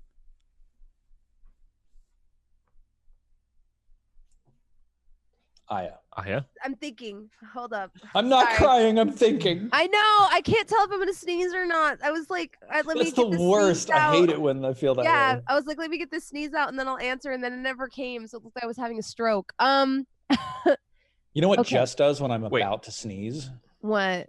She says, "Bless you," and then I don't sneeze. Oh, she's evil. It's terrible. Okay. I'm gonna. Okay, you said they're slow, right? Yes. Couldn't I just Hunger of Hadar almost all of them? Tell me about Hunger of Hadar again. It's a It's big like a 20 big foot black sphere. orb, right? Yeah. Ooh, they're a little spread out. It's a 20-foot radius, 20-foot Yeah. diameter. 20-foot 20 radius. 20-foot That's radius. huge. I Yeah. think you 20-foot could get diameter. 4 of them, but not all 5 of them. Wait, let me check if it's diameter. Well, it's don't a get the 20-foot one in- sphere. One of them's literally It's right a, in it's a front of 20-foot us. No, it's- sphere? No, it's a 20-foot radius sphere, so it's a sphere. 40-foot 40 sphere. foot diameter. Yeah. Yeah, totally. Yep. Yeah, so you Um, can get 4 of them, but you can't get all 5 of them. And you all thought math wouldn't help you in life. You're welcome, nerds. So, Indeed. Bronze, if possible, if you can't get all of the zombos there, don't get the one in front of me, so Yeah. we can get out of the doorway. You know what I mean? No, Like, don't I get- mean, yeah. Well, we also can't attack whatever's in it because you can't see it. that's So fine. I If- was thinking of putting it there so they take damage on their way to us since they're slow. Yeah, you can put it just like I was basically thinking if you center it on the Smart. Gorecrow, then you create a sphere that's like 10 feet away from the door, basically. yeah. 'Cause yeah, it it was- gives us enough room to get out and sort of fan out. well, Gorecrow's freaking huge, but yeah. I like it. Okay, idea. let's throw it on the Gorecrow then. Mm-hmm. Killer. So it doesn't do anything right away, right? But When it it ends will. its turn there, it'll do it. Yes, totally. Okay, awesome. So this huge void of blackness. Actually, does it do nothing right away? Yeah. It says I think it's one of those things when when it at the starts start of its its turn. turn. Yeah. So when it starts its turn, it takes 2d6 cold damage, and then it has to succeed on a dexterity saving throw when it ends its turn, or it takes another 2d6. Right. Acid damage. Wow. Yeah. Wild. Yeah, that is pretty incredible. So it's got to Sweet. get out. Okay, so I think all of them except for zombie number 1 are currently inside this Hunger of Hadar. I only have one sphere. spell slot left though, so don't expect too much more from me. So zombie number 3 starts its turn. Please roll 2d6 cold damage.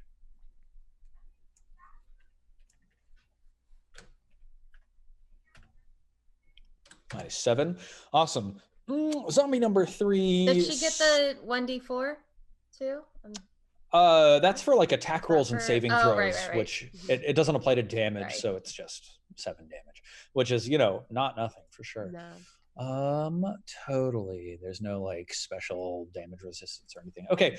Zombie number 3 comes wandering out of this black sphere, shoves over next to zombie number 1, and then makes a strike at you, Kairos. slamming its claws against you and just like thwacking its meaty fists into the stone of the wall next to you. Zombie number 4 comes wandering out of the cube as well, of the sphere as well, but it cannot attack you. It's too far away. And Kara, you see this trio of zombies blockading the doorway now. 4 would still take damage too, though, right? Oh, yes, it started its turn. Please do roll that 2d6. Yeah. Okay, cool. 6 damage. Now, Ankara, it's your turn. You're still the spider, right? Yeah. So maybe how far away are they from us? There's one right in front of us, right? They're engaged with Eric. So I think they're like maybe 5 feet away from you, basically. Okay. And Eric, you feel like you've got the one in front of you, right? Yeah, for sure. Okay. Then I guess I'll just go out and the next closest one I'll try to bite. Cool. Yeah. Wait a minute, are you walking out past them? Yeah. Okay. I think in order to do that, yeah, you're like large, right? But you're also a spider. Do you have like a climb speed? Yeah. So my climb speed is 30 feet. So normally, like, you can't move through an enemy space. But because you can climb, you can basically just like climb your way around the wall so that you go above over their heads and then outside. So awesome. Yeah, you go outside and then you bite at one of them. Go ahead and roll. Oh, 21. Damn, nailed it. 8 piercing plus 12 poison damage. Must make a DC. So there's some sort of a poison bite save. Giant. Nope. Spider Kara. Strange. I wonder if the monster manual can tell us what DC that's supposed to be. So let's take a look. It's probably a Constitution saving throw.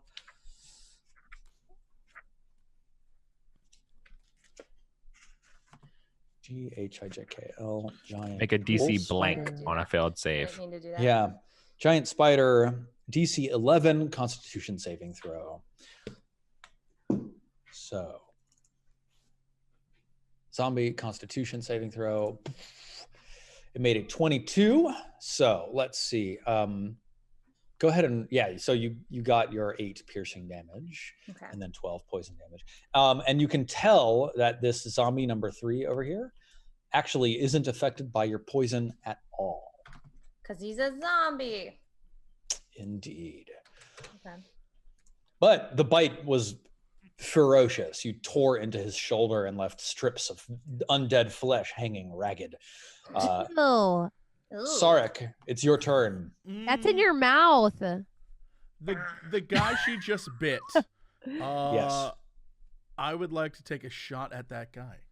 Cool. Yeah. You have your sneak attack. Excellent. Longbow. Nailed him.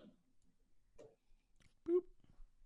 For 11 piercing damage, plus your 2d6 or 3d6, plus 12.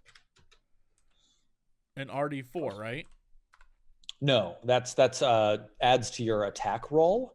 So like that would add to your 16, but you hit him anyway. Okay. So let's see what happens with zombies. Drop to 0 hit points. It must make a Constitution of DC 5 plus the damage taken. Damage is 23, so he needs to make a DC 28 Constitution saving throw. And if he can, then he drops to 1 hit point instead of dying. Oh, turns out he literally can't make a DC 28 Constitution saving throw, so he dies. Nice. Boom. Utterly eradicated. Kairos, you are the only remaining player to act this turn. Tell me, what is it you do? I'm stabbing twice. Right into the zombo in front of me. All right. Well, let's see the first one. Frozen Spear, thrust attack. Nailed him. For 10. For 10. Nice. Second attack. Nailed him. Ugh, for another 9. Not great. Not great. He's not dead, but he's definitely wounded. So zombie number 2, Aya, please roll 2d6 for this creature starting in the zone of 2 damage. It comes wandering out, but it got turned around, and it's actually quite far away. Zombie number 1 swings back at you, Cairo, slamming in your direction, missing. No. Meanwhile, the Gore Crow. Okay. Let me take a look at this. Yep. Amazing. Right on. Come, Gore Crow, take our tribute of spear and spell. Dear God, this is going to be amazing. Okay, so Gore Crow also takes cold damage. Yes. the Gore Crow does take cold damage. That's very true. Ha! 6. It's the chorus of our epic poem of this game. And the Gore Crow takes the cold damage. Cold damage. Okay, so here we go. Gore Crow like drops a slithery blob of flesh off of its corpse-laden figure. And another zombie shambles to life. And it starts its turn in a cold area. It hasn't started its turn yet, but it will start its turn soon. I'm just so happy I got so much use out of the spell. And then the Gore Crow goes shambling forwards, and this huge mound of undead flesh breaks the surface of this blackened sphere. And as it advances, all 4 of you smell this noxious aura that just rolls off of this creature like a cloud. Creatures that are within 20 feet of the corpse mound at the end of its turn must blah, blah, blah, blah, blah. Cool. Okay, and it's just overwhelming as it advances. It steps up just behind these 2 zombies, and then it is going to, slam at you, Eric. Striking at you twice with 2 meaty fists. Attack number 1 is a 21. Attack number 2 is a 27. Oof. Both of those will hit. 21 deals you 11 bludgeoning and 10 necrotic damage. I take half necrotic. Okay. And you are grappled. So that's 16. Was that necrotic or poison? Oh, no, you have a necrotic resist right now. Yeah. All right, so I took 16. And then the second one hits, dealing you 11 bludgeoning and 15. 4 necrotic damage. So awesome. Okay, that's not great. And now it's no turn heals. ends. I have no heals here. There's no heals. This is the godless land. He spent all of his heals. Spider heals? Aya, the back half of this Gore Crow is still contained within the sphere of Hunger of Hadar. Please its roll. butt is in the cold. The tentacles are groping its butthole. And as Jesse taught us, that's the weak part. That's the weakest part of the body, y'all.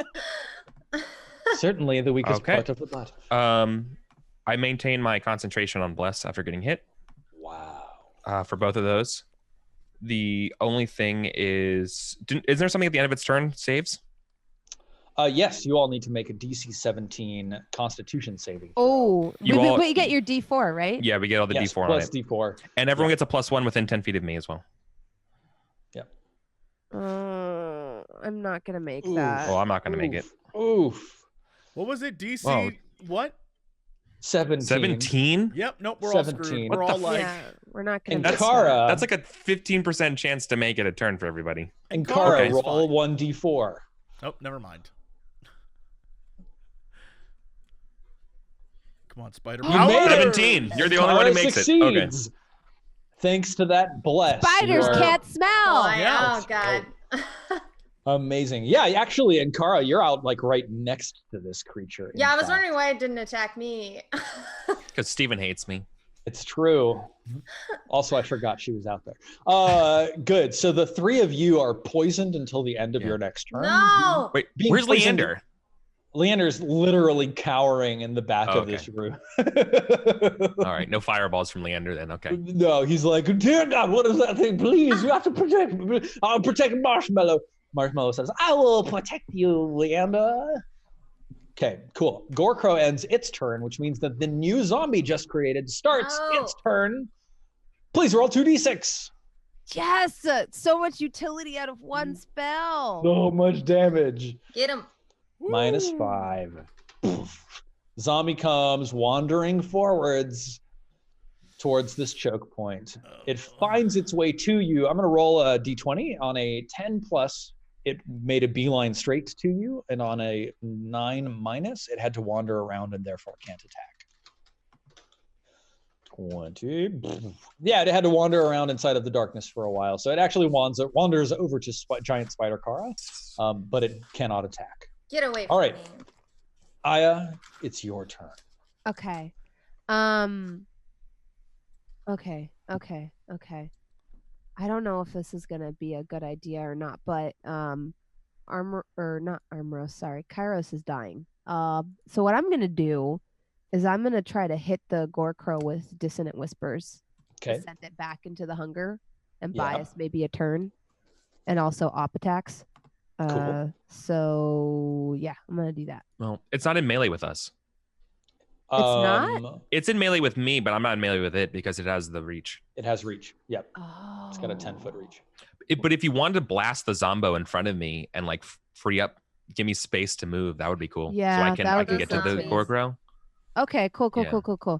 In that case, Get the ads. Get the ads. yeah, let's get the ads. How damaged do those two zombies look? The one directly in front of Kairos looks like it's hanging on by a sliver of tendon. The one slightly off to the side looks a little healthier. The hard part Okay. though is that they don't go down at 0, so you don't know Yep. because they have Oh, they make the save to get back up. right. Oh, I'm let's gonna make go sure. ahead. I'm gonna go ahead and I'm gonna smack them with 2 Eldritch Blasts. Cool. Yeah, now you can see their health bars at least. You can't cast. If I were to use my Shard of Fury, Mhm. could I do 4 Eldritch Blasts? No, Shard of Fury lets you take another attack action. Could you Shadow Blade? That's what I'm wondering. Can I Shadow Blade 4 times? So if Or you is have the casting Shadow a spell a bonus action? So casting Shadow Blade is a bonus action, but then you can make an attack. But then the next turn you can attack, Shard of Fury, attack again. So that's definitely a legitimate use. Okay. Or I guess Vampiric Touch I could use 4 times or twice. Because that's a melee attack. You Right. mean. Yeah. Yep. Okay. Totally. Okay. Good to know. In that case, I'll use my Eldritch Blast. Okay. An 11 against the zombie hits for 12 force damage, minus 12, and it needs to make a DC 17 saving throw, which it fails, and so it dies. Okay, And then I'll use the second Good. Eldritch Blast on the other dude. Thank you. cool. 14 hits for 6. All right. Zombie number 4 makes another slam attack at Kairos. Can I use my bonus action to cast my Shadow Blade for next turn? Can you cast Absolutely. 2 spells on 1 turn? Yes, Oh. you can. Ruling on that? Yes, you can Um, cast 2 spells. Just one of them has to be a cantrip. Yes. You can't cast And, 2 higher Okay. level spells. Okay, and both so of these are, the Eldritch Blast is a cantrip. yes. Yep. So I'll use my additional action to cast Shadow Blade. Hell Killer. yeah. Yep. Awesome. So next turn you're gonna get. Oh yeah. The zombie completely and utterly fails to hit you at all. And Kara, your turn. You're right next to this Gore Crow. You also have a zombie right next to you. You're just outside the stone walls of this tower. Just, I'm gonna just attack the Gore Crow to try and help Kairos get away. Okay. So I'm just gonna try to. I'm attacking a Gore Crow right now. Sorry. Is that Sheriff? No, it's Despy. She wants attention, but I Oh. just gave you so much catnip. We'll play. you know, All right. we had disadvantage on those attack rolls, but I don't think it mattered. Oh, yeah. Damn it. That's true. It didn't. All of mine still hit. Yeah, the main rolls were already successful. So this bite attack against the Gore Crow. I think Bronze, is can you make a saving throw? Sorry to cut you off, but Bronze, at the end of your turn, you're supposed to make another saving throw to see if you are no longer noxious. Oh, okay. It's true. Constitution again? Yep. Yeah. DC 17. And you get the D4 and everything. Oh, Yeah, let's see roll that. that D4. All right, you might roll a make it. 25% chance. Well, don't I get a +1 from being in your proximity? Roll the 50% chance. There you go. Yay! There we go. Okay, no longer noxious. Yes, you are. There we immune go. to the That's the noxious shit. fumes. Okay. All right. And Kara, so that was the bite, and that's all you were able to do, right? Yeah. Do you get a D4 to the bite, or did you already hit with a 12? Oh, melee weapon attack. Yeah, you get melee. All attack actions and saving throws get my bless. Yeah, roll a D4. You hit. Yes.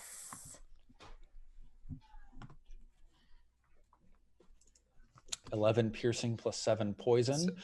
Okay, again, you can recognize that your poison damage is not affecting this gore crow, but you sink your fangs in. Let's finish out this round, and then I think we'll have to call it a day. Okay. But Sarek, it's your turn. Kairos is up next, and then we'll have one zombie to finish.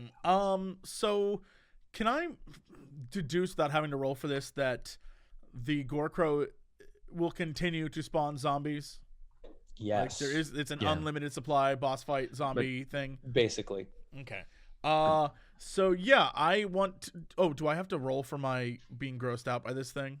No, that's the end of your turn. You're currently poisoned, and at the end of your turn, you will. Delightful. All that means you have all that means is that you have disadvantage on your attack rolls. Yep. Sure, I'm gonna take a shot at this guy. Cool. You don't care about disadvantage. You don't care about disadvantage. Damn. Yeah. 10 piercing plus your sneak attack damage for being in you stepped forwards, right, Kairos? Oh no, not yet. I couldn't. But giant Spartakar is engaged, so you do have sneak attack damage. Yeah. So that's 11. Fantastic. All right, Kairos, it's your turn. Okay. I have to kill this last zombie in front of me, and then I can finally attack the gore crow. Cool. So let's go here. Attack 1. 11. 11 hits. For 12. That kills it. Let's see if it's actually dead.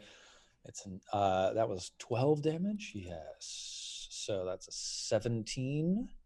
Yeah. It fails, it dies. Hell yeah. Okay. And then I'm going to move up to the gore crow. Cool. Oh, actually, forgive me. That may not actually have happened. I have to attack again. Are you at disadvantage? 20. I would have hit anyways. Okay. I should have done it. So I'm still at disadvantage. So Yes. while I attack the gore crow. Yep. An 11 does not hit the gore crow. No, it does not. But you are engaged. Mhm. Zombie number 2 rights itself and comes swinging around to the side, slamming in your direction, Kairos. All right. 17 AC. Where is the zombie? There we go. Slam. Ooh. Fuck. It hits Okay. for 8 bludgeoning damage. Okay. That's not great. Then DC 10 concentration for me. Okay. Bless is still up. Excellent. And now, Kairos, please make a saving throw to see if you shrug off the effects of being poisoned. Is my save? Whoa, here's a question. Is my saving throw at disadvantage because I'm poisoned? That I don't know. I think it is. Well, then we all did it wrong this round. That's true. God. I'm still poisoned then. Still poisoned. That's okay. That's so disgusting. That's a really bad move. It's pretty rough. Okay, so let's see. I'm going to drop some poisoned symbols on you and Sarek, but not Aya. You resisted, and Ankara also resisted, right? Like I did, but not if we're going by. I didn't do a disadvantage roll. Where's your saving throw there, Aya? Poison condition. You have I still got it because I got a 13 and a 16 and I rolled a 4. So you don't. You don't have it at disadvantage. A poison creature has disadvantage on attack rolls and ability checks. A saving throw is not an ability check. Oh, okay. So I would cool. make it actually. I'm not poisoned either. Then excellent. I will remove that poisoned. Hell yeah. Awesome. Then Sarek is the only one still poisoned. The 3 of you are still blessed, and we will pick this up next Wednesday. I didn't get a chance to roll though. Should you have? You should have. Yes. Sarek, please roll a Constitution saving throw. You're aiming for a 17. Yo. Oh. Nope. Never mind. Still poisoned. Hi, everyone. How the proud have fallen. All right, Jesse, take us away. Okay, well, gang, that is it for us right now. But we'll be back with more of the Sunfall Cycle next week. But until then, let's see what's going on with these crazy kids. Is that still Britt Wiseman? It's still Britt Wiseman. It's me every time. Here I am. Thanks for watching, everyone. This is fun. I'm really glad we got to play again. I missed you guys. Yeah, I'm flying to London today. So I'm going to go talk to some community members and some partners in London and find out what they want to see at TwitchCons and stuff. So if you guys have opinions, feel free to tweet them at me for me to add to my information database. And then I'll be in Amsterdam to see you, Steven. And Yay. We'll figure out how to play from Amsterdam in one way or another. Yeah. So that's what I'm doing. And I hope everyone has a good week. Oh, that's beautiful. I want to see how the two of you will play from Amsterdam too. On the couch. I was like logistically trying to figure this out where I'm like, I wonder how much Steven just like lays out in front of him that I shouldn't be seeing in terms of like. If I know anyone's house, behind the camera are piles of garbage. On the other side of that camera on your couch behind you. It's like when your mom says to clean your room and it's all under the bed. Yes. Yeah. Okay. Don't judge me. Every single streamer I know, behind, like in front of the camera, it's gorgeous. The opposite side is just like piles of boxes and like weird shit. Oh yeah. All right, I can't wait to see that. That's gonna be beautiful. Steven, what's gonna happen with you over the next few days? Not a whole lot. I'm excited to be back. It's really fun to be playing the Sunfall Cycle with you again. And I think basically it's basically the end of the year here in Europe. Like I have 2 weeks off for Christmas, and that starts not this week, but like next Friday is my first day off. And then it's like coasting until 2020. So like super stoked. Thanks to everybody for coming out and watching the show. I can't wait to see you all next week.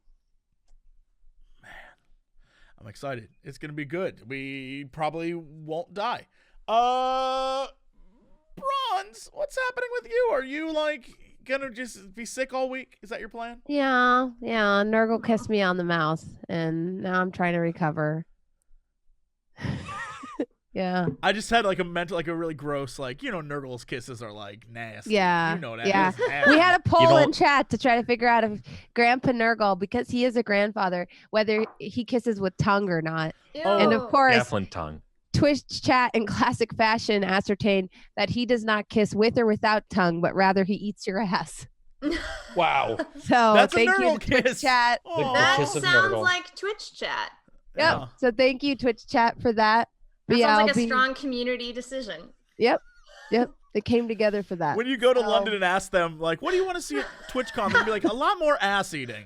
Yeah. I feel like Take notes, like write it down in my Amazon document, Google account. More ass eating. Got it, guys. No like a problem. whole panel we'll see about you it. in May. Yeah, but that's what I've been up to. Being sick, hoping that Sigmar blesses my ravaged body, and streaming here and there. Yeah. I hope you feel better soon, Bron. Thank you. Yeah. Eric, what's going on with you, Sweet Pea? Oh, well, I'm just back from PAX, so I missed all my streams like the past couple weeks. I did that whole, Eric Vulgaris con and then PAX Unplugged, and I just had so much time playing all the games and hanging out with people. But so I don't really have any games. I'm just going to be doing some prep, and after going to PAX, I got a bunch more like campaign ideas, like a Ravenloft kind of idea that I want to do, some other things, and I want to just get back into teaching people more indie role-playing games. So I want to do that as well. So stay tuned for plans for me now. But yeah, other than that, I'm just going to be going back to the work mines, making charts and SQL queries for Roll20. Well, that's it for us. Thank you so much for watching and tuning in and enjoying this nonsense that we call the five of us getting together to play a game, and then we just happen to be streaming it. Thank you for hanging out, and we will see you guys next week. But that's it for us. Adios, y'all. Don't know what that noise was.